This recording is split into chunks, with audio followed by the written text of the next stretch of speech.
నిజంగా లేచి నిలబడి ఇట్లా చేయబెట్టండి. దమ్ము ధైర్యం లేని లొక్కలు కూడా లేవద్దు. నేనొక్క మాట చెప్తా ఉన్నా, దయచేసి నేను చెప్పిన మాట చెప్పండి. తెలంగాణ రాష్ట్రంలో బీసీలమైనటువంటి మేము మన ఎస్సీ ఎస్టీ మైనార్టీ సోదరులను కలుపుకొని రాబోయేటువంటి స్థానిక సంస్థల ఎన్నికల్లో బీసీ అభ్యర్థి నిలబడితే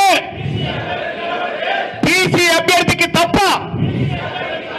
ఓసీకి ఓటు వేయనని నా సోదరులు అయినటువంటి ఎస్సీ ఎస్టీల రిజర్వ్డ్ స్థానాల్లో వారికి మాత్రమే ఓటు వేస్తామని బీసీ తల్లి పాలు దాగిన బిడ్డగా ప్రమాణం చేస్తున్నాను.